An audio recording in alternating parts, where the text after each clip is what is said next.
I actually currently coach quite a few people who are in their 60s and their 70s, and they have never done strength training before. Of course you know it. You should do strength training. We all lose muscle fibers as we get older, and we can't grow new ones. It's up to a 50% loss between the age of 25 and 80. So even if your training remains the same, you will lose muscle size and strength, particularly those fast twitch fibers.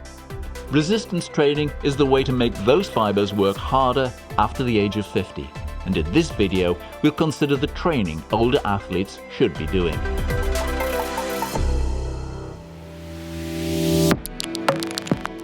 At the start of this series, I made these videos explaining what I did at the time.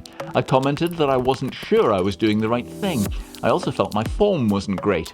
So I found a strength coach who specialised in older athletes.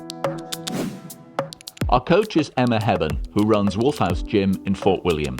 None of the knowledge in these videos is mine. It's all what I've learnt from Emma and from reading.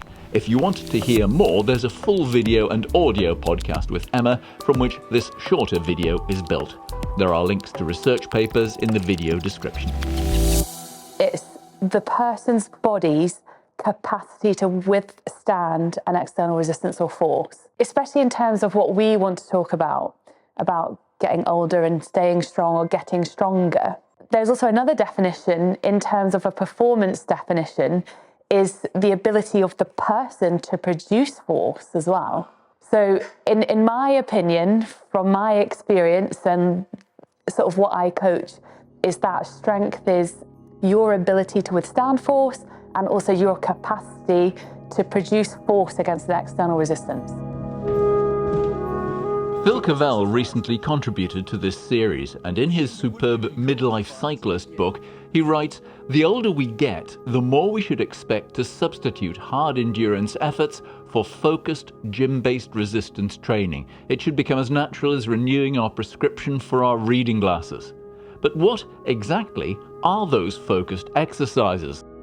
We want to be strong for certain tasks. So for my first ever PT client, who was in her 70s, it was walking up steps, holding something. But we can look at the functions of the body, so we can break it down into things like a squat, a hinge, a press, some rotation. We don't really want to only work in one plane of motion. We want to make sure that the person is, you'll hear the term a lot, functional.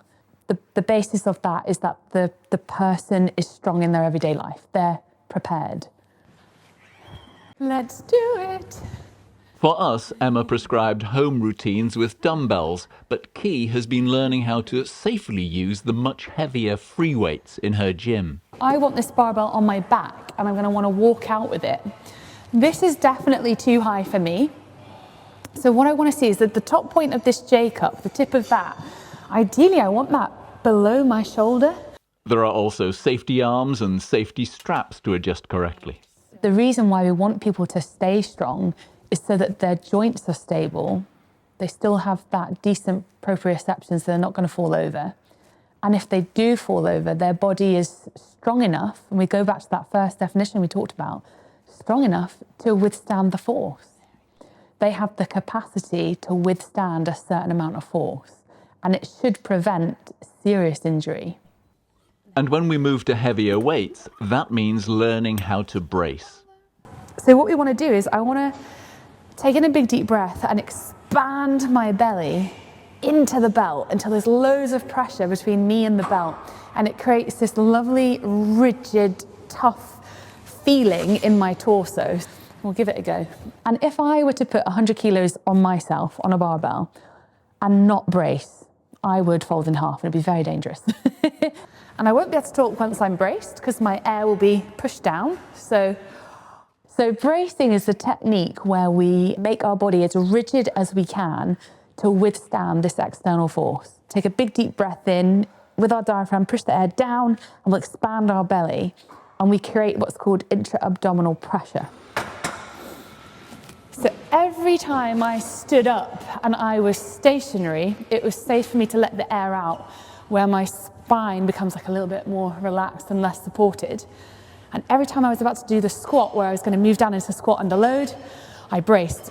and I pushed against the belt, and it felt really snug. There was lots of pressure.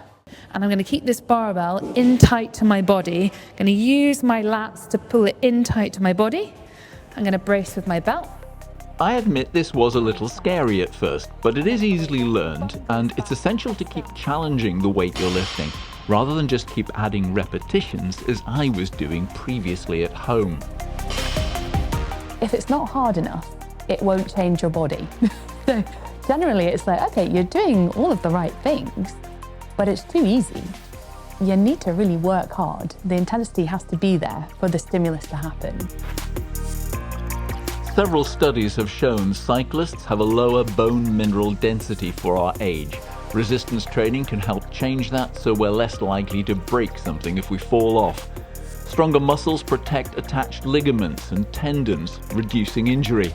And larger muscles use more energy, so help in weight control. And those free weights might not be right for you. A coach might suggest the more stable machines are best suited to your needs. This is why it's so important to find a good coach and, in my view, not try to muddle through yourself with YouTube videos. I've done that. It doesn't work. Some of the green flags for a good PT is a PT that wants to understand what your goal is, why, any injuries, your history, what you've done in the gym before. A PT that wants to understand you. Yeah, and you can see how that feels. I would go like 5 reps. Okay. What are you capable of right now? What do we need to be cautious of in terms of health issues or previous injuries? What do you enjoy? I've got a couple of PTs that work in this gym, and when I have people inquire, I always think, right, who would be best suited to this person, personality-wise and like the interest? Yeah.